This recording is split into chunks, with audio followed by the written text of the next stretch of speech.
ஏய் தெய்வான, என்னடி ஆச்சு? ஏன் அழற? ஏண்டி, அந்த வாத்தியார் நம்ம ஆசிரமத்துக்கு வந்து இது வரைக்கும் 10-15 பேர்கிட்ட இன்டர்வியூ பண்ணி யாருமே ஓகே ஆகல. ஆனா உன்னை பார்த்ததும் கேள்வியே கேட்காம கட்டிக்கிறேன்னு சொன்னா சந்தோஷப்படுவியா? அதை விட்டுட்டு அழுதுகிட்டு இருக்கியே. அவ அழகு நியாயம் தானே? அந்த வாத்தியார் நம்ம கிட்ட எப்படி எல்லாம் கேள்வி கேட்டாரு. கரெக்ட். முதல் ராத்திரி அன்னைக்கு இவகிட்டயும் குத்து விளக்கு, 5 முகம், அது இதுன்னு கேள்வி கேட்டான்னு வை. பாவம் இவ கருமாரி அம்மனி முண்டக்கண்ணி அம்மனி விட்டா இவளுக்கு வேற என்ன தெரியும் வேண்டாம்.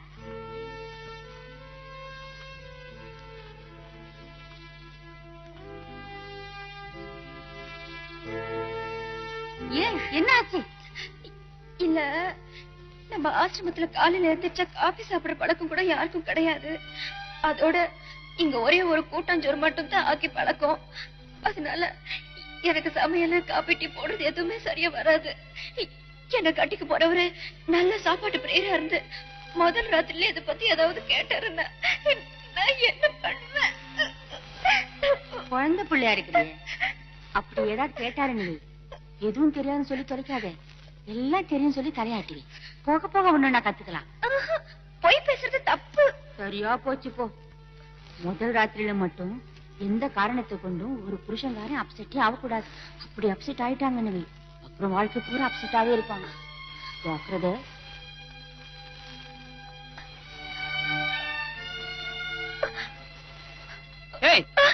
என்னாச்சு? நடுகால நின்னு பேந்த பேந்த முடிச்சிட்டு இருக்க?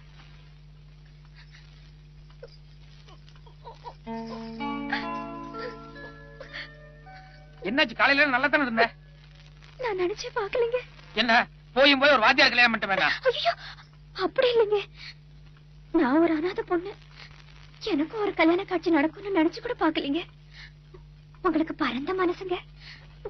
உண்மையிலே நீங்க பெரிய தியாகம் பண்ணிருக்கீங்க. தியாகமாவது ஒண்ணாவது இல்லைங்க, நீங்க பெரிய தியாகம் தான் பண்ணிருக்கீங்க. ஆங்கிலத்துல ஒரு அழகான பழமொழி சொல்லுவாங்க, a small key opens big doors. அதாவது சிறு சாவிதான் பெரிய கதவுகளை திறக்கிறது. அந்த மாதிரி இன்னைக்கு திருமணங்கிற சாவி மூலமா இல்லறங்கிற ஒரு பெரிய உலகத்துக்குள்ள நாம் நுழைஞ்சிருக்கோம். அதாவது நான் ஒரு ஆண், என்னுடைய வாழ்வுக்கும் வசதிக்கும் ஒரு பெண் துணை தேவை. அதனால உன்னை மனைவியை ஏத்துக்கிட்டேன். அதே மாதிரி நீ ஒரு பெண், உன்னுடைய வாழ்வுக்கும் வசதிக்கும் உனக்கு ஒரு ஆண் துணை தேவை. அதனால என்ன புருஷனை ஏத்துக்கிட்டேன். So we are equal. We are sailing the same boat. Are you able to follow me? Good. இதுல எங்க தியாகமாவது கத்திரிக்காயாவது. Come. Come on. வா. ஏய், என்னது அங்க உட்கார்ந்த? பரவாயில்லைங்க, இங்கே இருக்கேன். நோ நோ நோ, மேல வந்து உட்காரு. இல்லைங்க, அங்க உட்கார்ந்த மரியாதையா இருக்காது. இவ்வளவு நேரம் பெண்ணுரிமை பத்தி பாரதியார் மாதிரி படிச்சு சொன்னேன். நீ மறுபடியும் அங்க உட்கார்ந்தது என்ன அர்த்தம்? முதல்ல பெண்கள் காம்ப்ளெக்ஸ் விட்டுறணும். அதாவது தாழ்வு மனப்பான்மை இருக்கக்கூடாது. அப்பதான் நீங்க முன்னேற முடியும். கமான் கமான், உட்கார். நல்லா உட்காரு. இல்ல, சரியா இருக்கு. ஓகே. எனக்கு வாழ்க்கையில ரொம்ப பிடிச்ச விஷயங்கள் 3. அது என்னன்னு தெரியுமா? சொல்றேங்க. முதல் விஷயம், ஐயோ அடிக்கடி பட்டுச்சா? என்னது இவ்வளவு வீக்கா இருக்க? ஒரு சின்ன தட்டு தட்டுனதுக்கு இப்படின்னா இன்னும் பின்னால போக போக. இத பாருமா, நாளையில இருந்து நீ நல்லா சாப்பிடு. ஏன்னா சுவர் இருந்தா தான் சித்திரம். இன்னையில இருந்து பெரிய பெரிய குடும்ப பாரமெல்லாம் நீ சுமக்க வேண்டியிருக்க. அது சரிங்க. உங்களுக்கு பிடிச்ச விஷயம் ஏதோ 3 சொல்றேன்னு சொன்னீங்களே, சொல்லுங்க.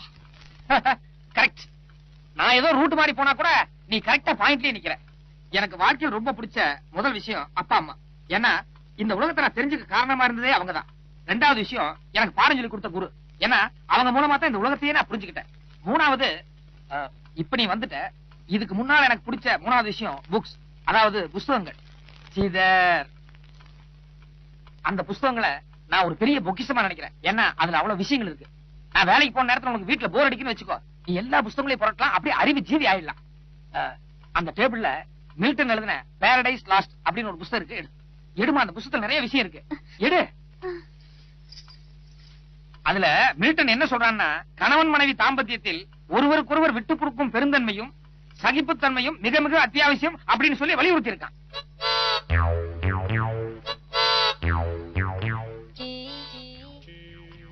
என்னது? டேபிள் மேல புஸ்தகம் சொன்னீங்களே, இருக்கிறதுலே பெருசுதான். பெருசா? நீ என்ன படிச்சிருக்க? என்னம்மா சில மாதிரி நிக்கிற? என்ன படிச்சிருக்க? அது என்னது புது பாவம்?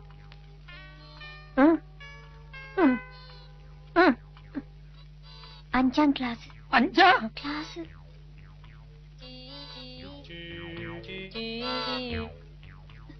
என் மேல தப்பு இல்லைங்க. நேத்து வருஷத்துக்கு முந்தின வருஷமே என்ன 5ஆம் கிளாஸ்ல தூக்கி போட்டாங்களா? அப்புறம் 5ஆம் கிளாஸ் டீச்சர் வந்து இவன் 3ஆம் கிளாஸ் படிக்கிறதுக்கு லாக்கில இவ்வளவு எதுக்கு 5ஆம் கிளாஸ்ல தூக்கி போட்டீங்கன்னு பழையபடி 4ஆம் கிளாஸ்ல போட்டாங்க. அப்புறம் நான் நல்லா படிச்சேன்னு 4ஆம் கிளாஸ்ல இருந்து மறுபடியும் 5ஆம் கிளாஸ்ல தூக்கி போட்டாங்க. அப்ப நான் இங்கிலீஷ்ல are you able to follow me கேட்டதுக்கு இப்படியே தலையாட்டின. அது நீங்க ஆட்டுனீங்க, அதனால நானும் ஆட்டினேன்.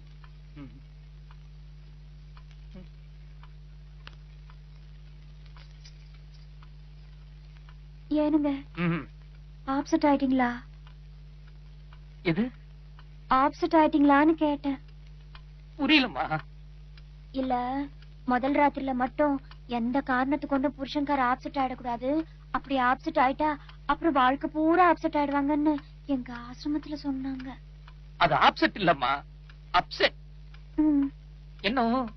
அதான் நீங்க சொன்னீங்களா? அதான். ஓகே. படிப்பு விஷயத்துல நானே சொன்னேன், மீட்ட சொன்னான், ஒருவருக்கொருவர் விட்டு கொடுக்கும் மனப்பான்மை, சகிப்புத்தன்மை. அவசரப்பட்டு கல்யாணம் பண்ணிட்டு வந்தேன். அது போட்டும். சமைக்க தெரியுமா?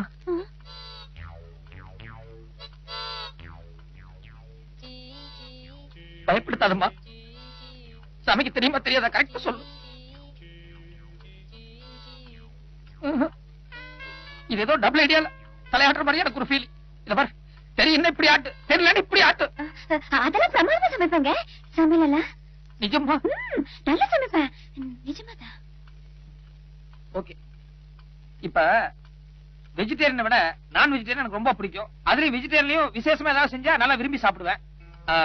நான் வெஜிடேரியன்ல சிக்கன், மட்டன், பிஷ், அப்புறம் எறா, நண்டு, இதுல எந்த ஐட்டம் உனக்கு பிரமாதமா சமைக்க வரும்?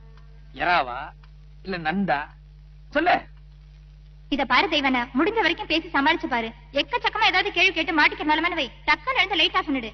இருட்டானாலே ஆம்பளைக்கு மூடு மாறிடும். அப்புறம் கவலையே கிடையாது. இப்ப வெஜிடேரியன்ல கூட எனக்கு vegetable biryani, vegetable pulao, vegetable fried rice, vegetable. எதுக்காக இப்ப லைட் ஆஃப் பண்ணி இவ்வளவு அவசரமா கதவு தாள் போடுற? இல்ல சீக்கிரமா சீக்கிரமா படுத்துருவோம். சீக்கிரம் படுத்துக்கிறதா?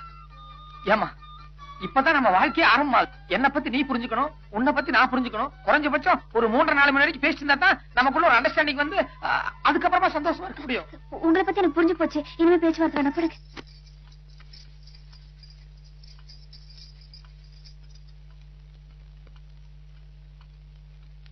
ஏனுங்க கோவங்களா? உங்களை தானுங்க கோவங்களா? ஒரு கோபம் இல்ல. பின்ன அந்த பக்கம் பார்த்தே படுத்துட்டு இருக்கீங்க. சும்மாதான். பேச்சுவார்த்தை மட்டும்தான் வேணாம்னு சொன்னேன், மத்ததெல்லாம் வேணாம் நான் சொன்னேன்.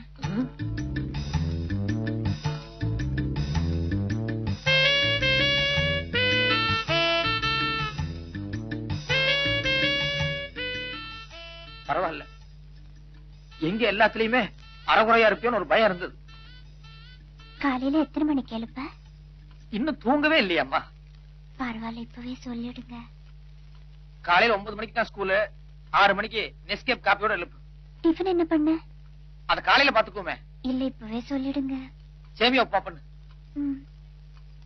அப்புறம் உங்க ஆசிரமத்துக்கு வந்து உன்னை நான் பாக்க வந்தனே. ஐயோ இப்ப எதுவும் பேச வேணாம், பேசாம படுத்துக்கலாம். ஏய், நீ கேக்குறதுக்கெல்லாம் நான் பதில் சொல்றேன். அதுல என்ன பேச வேணாங்கற? இல்ல பேசாம படுத்துக்கலாம். நான் பேசிட்டா திரும்ப நீ பதில் சொல்லி ஆகணும். நான் பேசிட்டா திரும்ப நீ பதில் சொல்லு.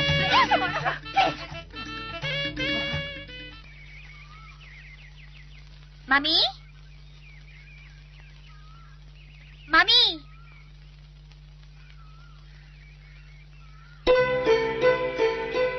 என்னம்மா?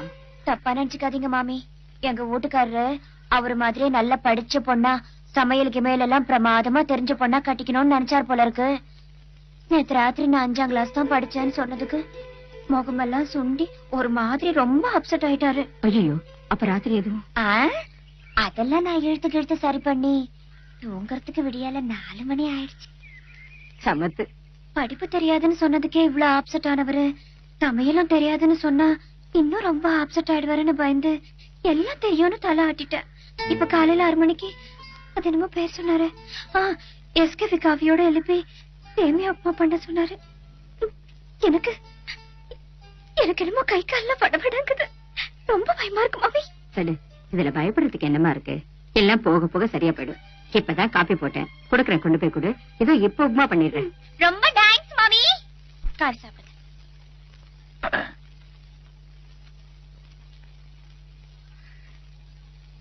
தெய்வானே, சும்மா சொல்லக்கூடாது. ஆண்டவன் ஒரு சில விஷயங்கள கூட குறை வச்சா கூட ஒரு சில விஷயங்கள தூக்கிட்டான். காஃபி ஐயரோட்டு காஃபி மாதிரியே இருக்கு. சரி சரி, நீங்க காஃபி சாப்பிட்டு போய் குளிங்க, நான் உப்புமா பண்ணிடுறேன். ரொம்ப தேங்க்ஸ் மாமி. தேங்க்ஸ் இல்லம்மா, தேங்க்ஸ். அதான் கரெக்ட், நீங்க சொன்னதா.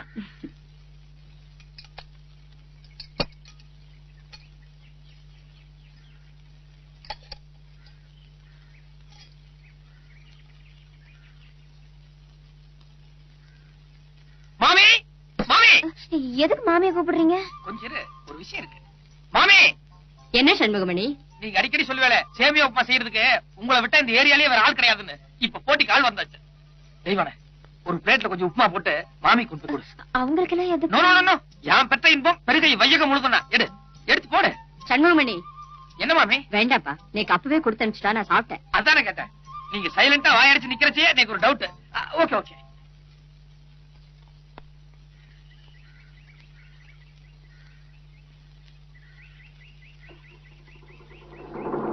வரட்டுமா?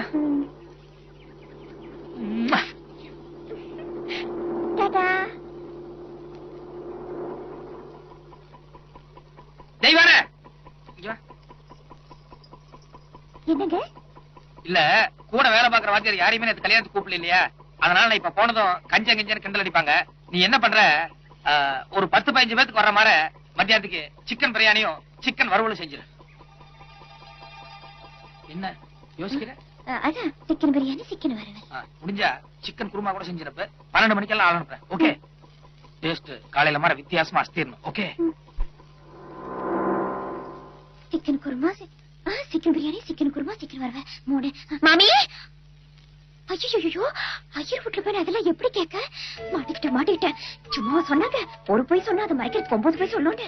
பேசாம ராத்திரியே சமைக்க தெரியாதுன்னு சொல்லி தொலைஞ்சிருக்கணும். திருட்டு கழுத ஏண்டி மறைச்சேன்னு சாயந்தரம் வந்து கேட்டா என்ன பதில் சொல்ல? கர்ப்பரியம்மா, அங்காள பரமேஸ்வரி, பங்காரியம்மா. ஐயோ, வாத்தியார் பாட்டுக்கு மத்தியானம் சிக்கன் பிரியாணி அது இதுன்னு சொல்லிட்டு போயிட்டாரு. இப்ப அந்த அம்மா என்ன பண்ணுவாங்க? நானும் அதான் யோசிச்சுட்டு இருக்கேன். மணி வேற 12 ஆகுது. அது பாரு, சாப்பாடு எடுத்துட்டு போக தேவேந்திரன் கூட வந்தாச்சு. நானும் காலையில இருந்து ஜன்னல் வழியா பாத்துக்கிட்டே இருக்கேன். அந்த அம்மா அடுப்ப பத்த வச்ச மாதிரியும் இல்ல, சாப்பாடு ஆக்குற மாதிரியும் இல்ல. இப்ப என்ன பண்ண போறாங்களோ? வாத்தியாரம்மா, நான் ஸ்கூல்ல இருந்து வரேன். வாத்தியார் சாப்பாடு வாங்கிட்டு சொன்னாரு.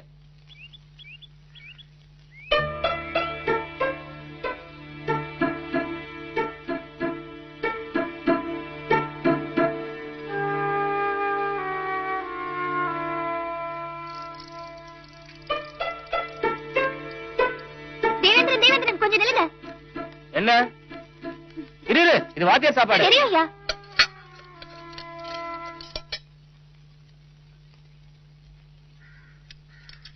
என்னது சாப்பாடு இல்லையா?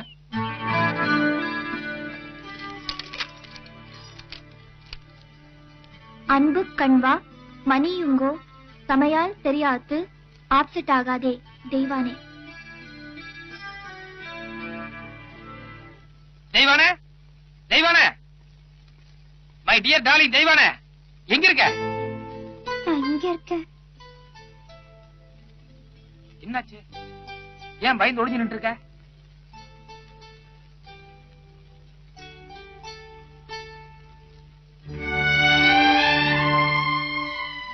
எது குச்சி? என்ன 4 அடி அடிச்சிருங்க, எனக்கு எதுவுமே சரியா வராது. சரியா வராத? நீ அனுப்பிச்ச பிரியாணி சாப்பிட்டு ஒவ்வொரு வாத்தியாரும் சூப்பர் சூப்பர்னு எப்படி பாராட்டினாங்க தெரியுமா?